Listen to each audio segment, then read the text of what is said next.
Right now, while you're sitting still, your lungs are working. They worked all night while you slept. They'll work through every conversation you have today, and you will not think about them once. That's the arrangement. Until one morning the stairs feel longer than they used to, and you file the feeling under a single word. Age. Here's what almost nobody says out loud after 60. Breathing is muscular work, and muscle is maintained by what's on your plate. In its nutrition guidance for people living with COPD, the American Lung Association asks for a good protein source at least twice a day, precisely to help maintain the muscles you breathe with. Nobody ever told you your lungs had a grocery list. Before we go further, the disclosure that matters. This voice is synthetic, an educational narrator, not a licensed physician, and nothing here is personal medical care. If you live with diagnosed lung, heart, or kidney disease, if you have edema or swelling, trouble swallowing, unplanned weight loss, or a sodium or fluid plan your team gave you, this general information is not written for your situation. Those conditions change what belongs on your plate, and only your own clinician or a registered dietitian can tailor it. Food never substitutes for prescribed treatment. Please bring anything you hear today to them first. Now the number I want you to hold on to.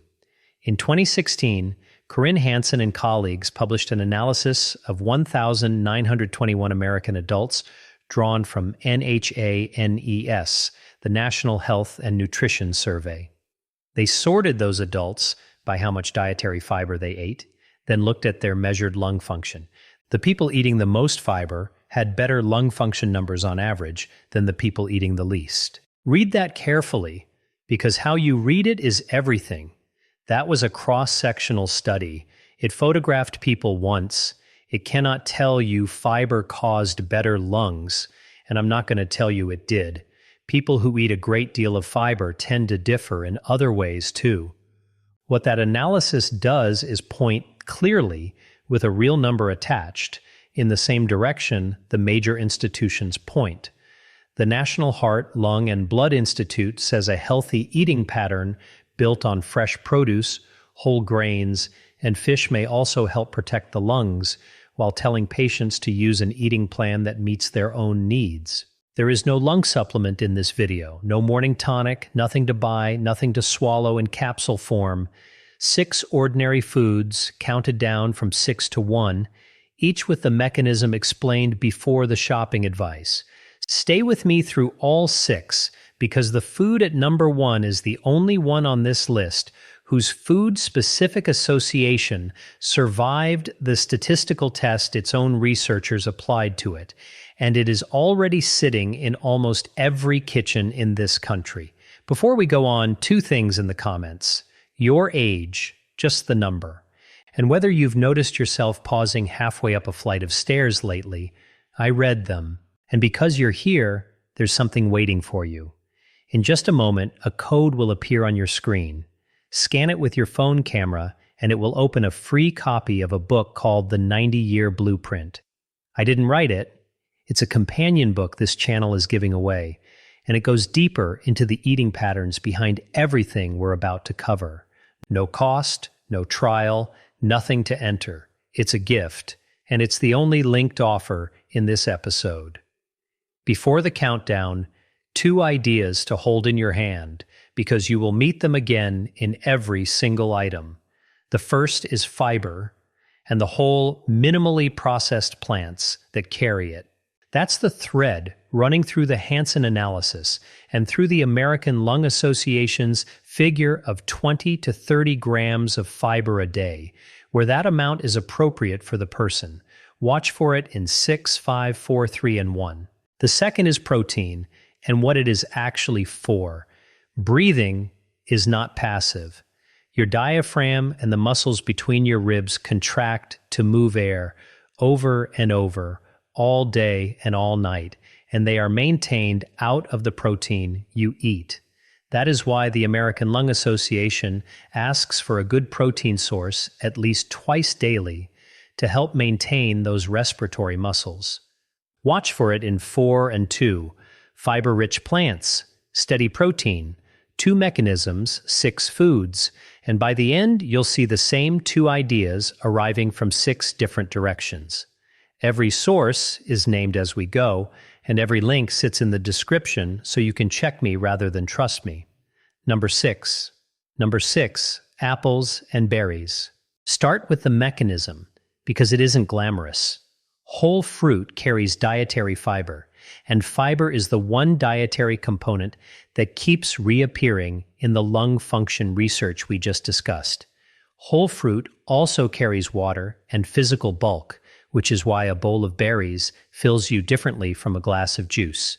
The juice leaves most of the fiber behind in the press. The citation here needs care. In 2017, Vanessa Garcia Larson and colleagues followed 680 adults over roughly a decade, recording what they ate and measuring how their lung function changed. Apples appeared in that work in secondary and subgroup associations alongside bananas. What did not happen is proof.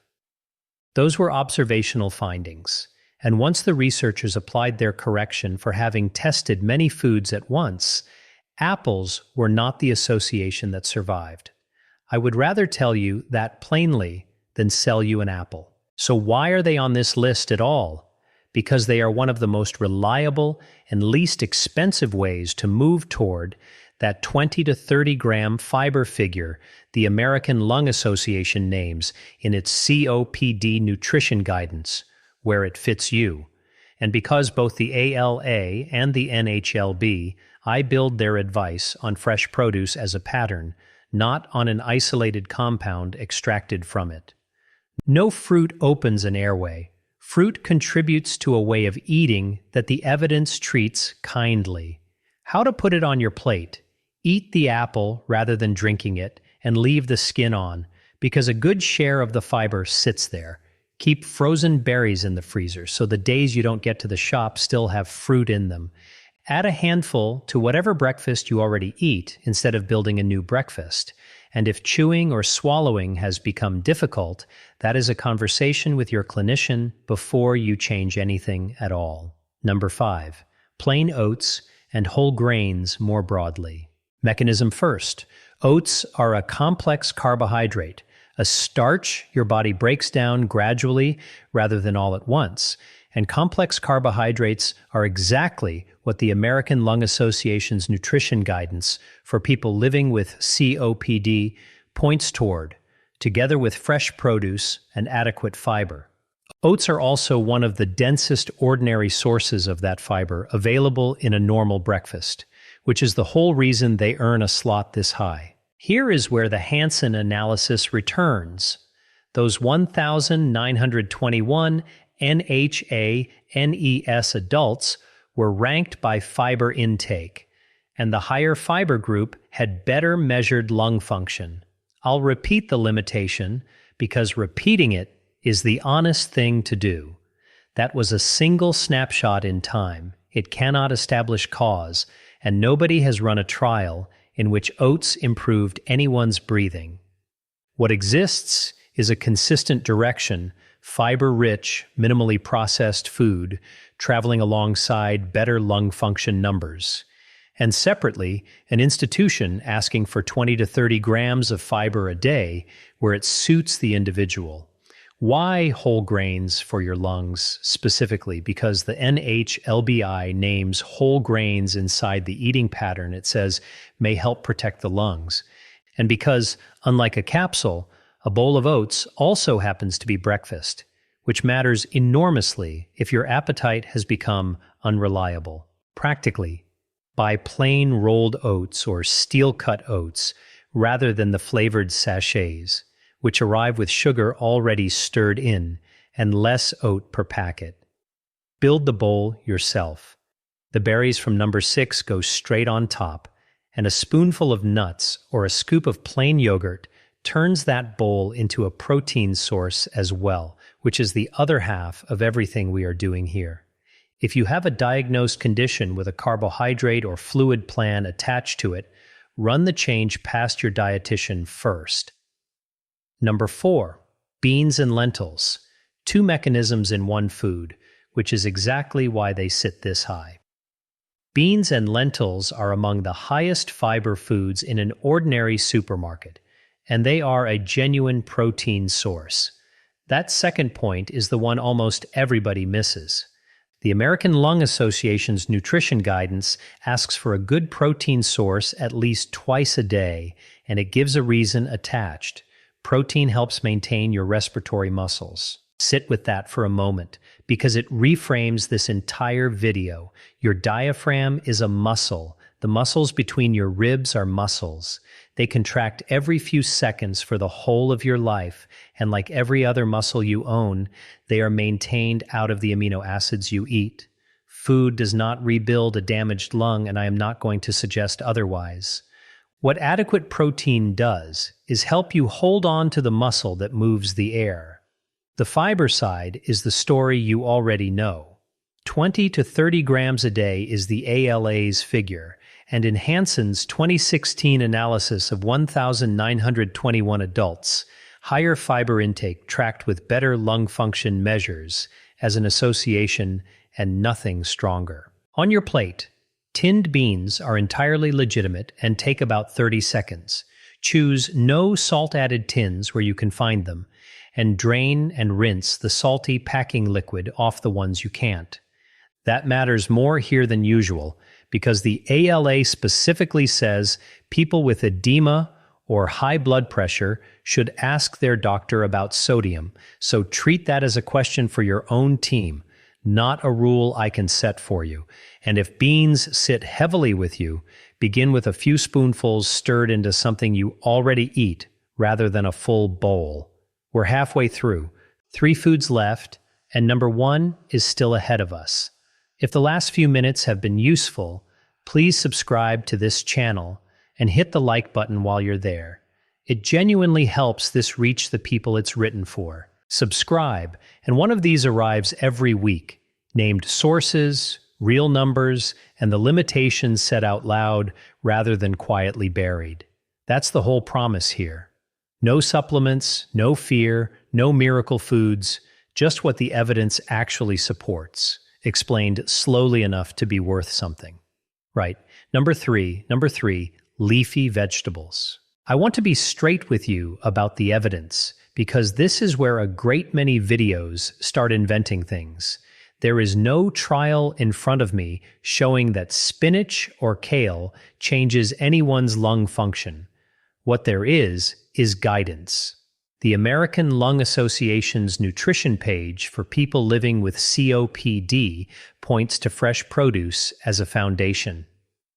The National Heart, Lung, and Blood Institute says a healthy eating pattern including fresh fruits and vegetables, whole grains, and fish may also help protect the lungs. Leafy vegetables sit squarely inside both of those descriptions, and they carry fiber toward that 20 to 30 gram figure without carrying many calories along with it. The mechanism, honestly stated, is the pattern rather than the plant. No one has isolated a compound in a leaf and demonstrated that it does something to a lung. What the research has described repeatedly is a way of eating mostly plants, minimally processed with adequate protein, that has been associated with better lung function measures. Greens are one of the cheapest routes into that pattern that exists. How to get them in without pretending you'll eat a salad every evening.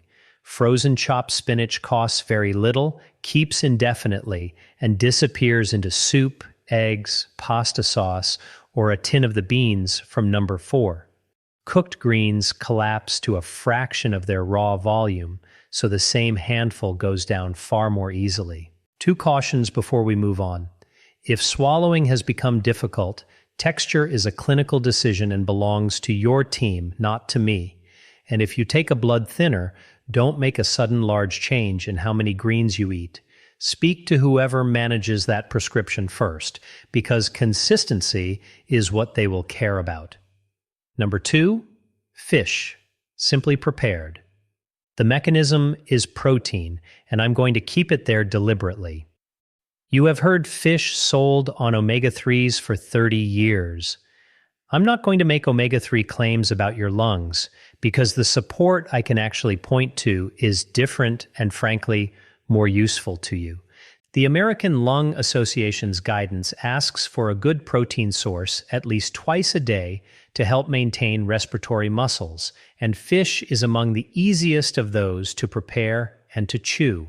The NHLBI names fish specifically inside the eating pattern, it says, may also help protect the lungs. So the logic runs like this. The work of breathing is done by muscle. Muscle maintenance depends on protein arriving regularly, not in one large weekly delivery. If your appetite has dropped, or if you have been losing weight without meaning to, protein is exactly where that shows up first, and unplanned weight loss needs a clinician, not a shopping list.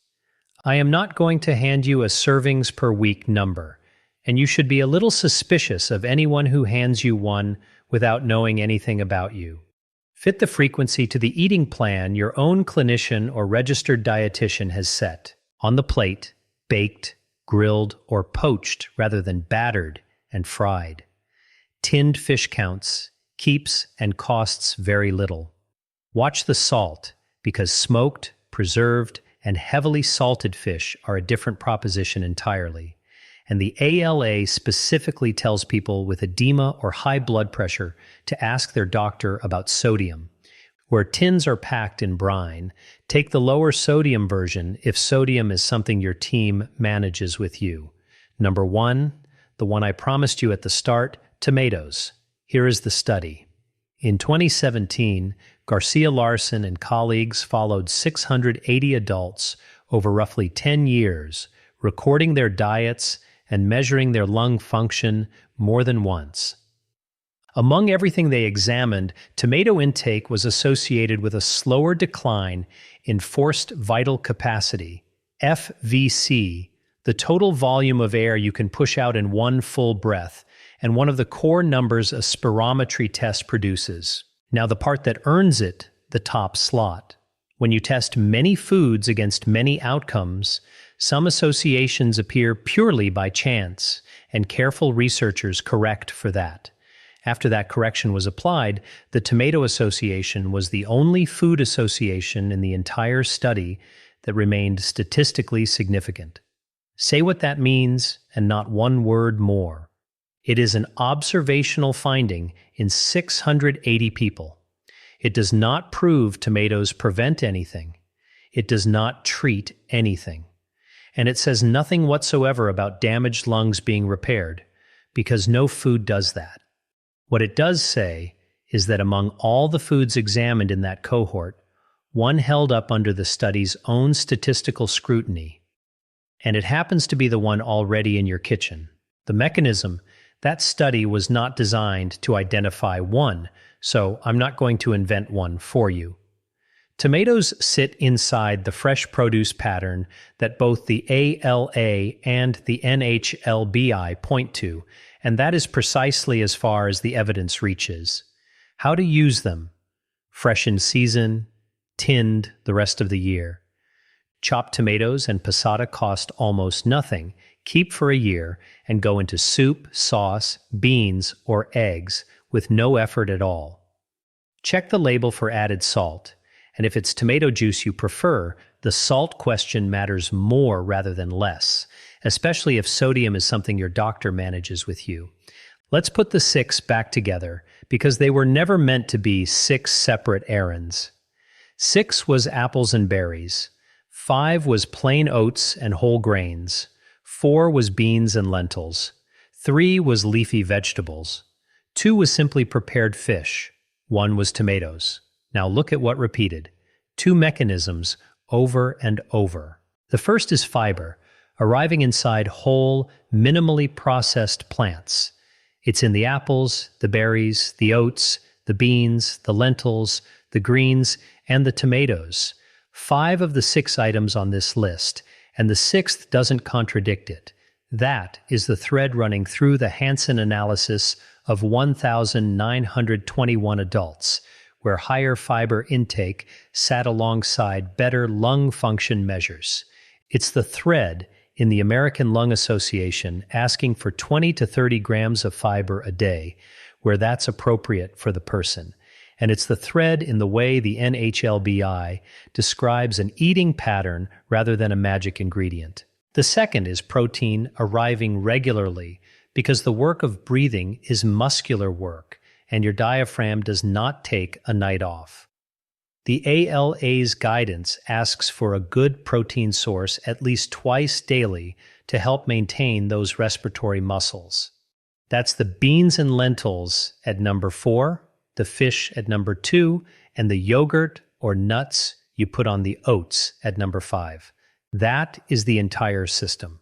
Fiber-rich plants, steady protein, and as little processing between the field and the fork as your life realistically allows.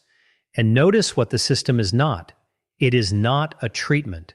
None of these foods diagnose, prevent, reverse, or treat COPD, asthma, an infection, or lung damage. Nothing you eat repairs a lung. What the evidence supports is narrower and far more durable than that. General nutrition that helps you maintain the muscle you breathe with inside an eating pattern that 2 major institutions describe as sensible. There's one more thing both of those institutions say that almost never survives into a video like this. They both say the plan should be individualized. The ALA writes its advice to be adapted to the person in front of it. The NHLBI tells patients to use an eating plan that meets their needs. That isn't a disclaimer bolted onto the end. It is part of the guidance itself, and it's why these same 6 foods can be right for one person and quietly wrong for another, sitting in the same room. Food is one lever. Let me give you the rest of the honest picture, briefly. Movement matters, and not in a dramatic way.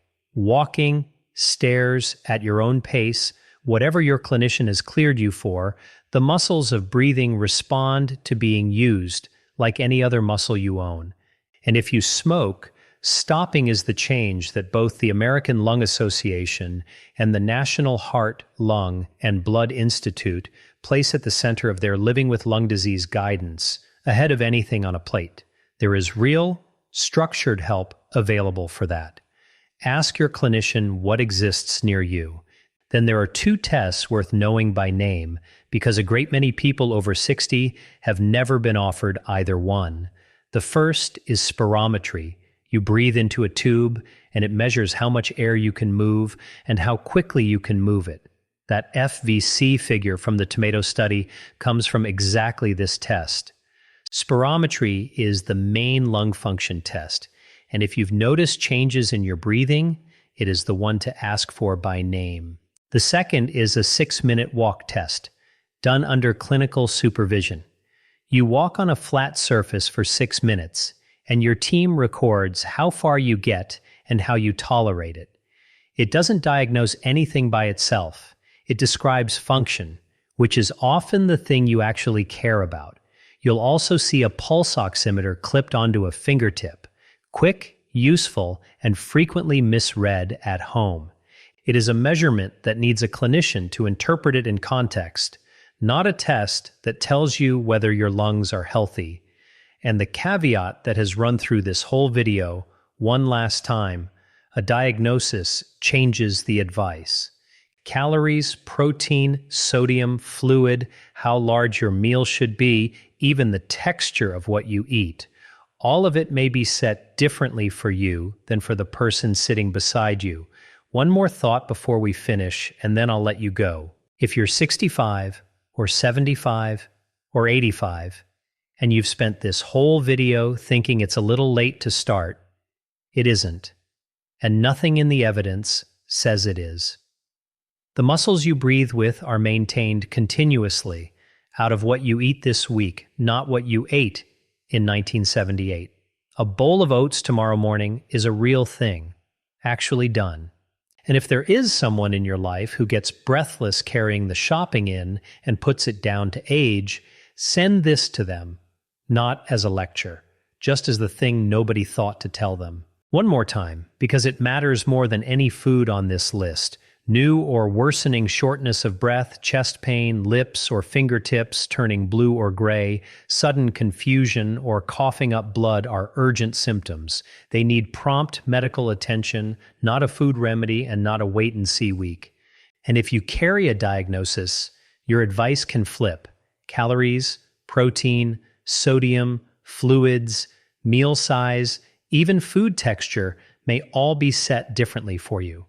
Follow the plan your clinician or registered dietitian wrote, and let everything you heard today go through them first. That's all 6. Scan the code on your screen and the 90-year blueprint is yours, completely free. A gift from this channel and the only linked offer in this episode. If today was worth your time, subscribe so the next one finds you. And in the comments, tell me which of the 6 goes on your list first.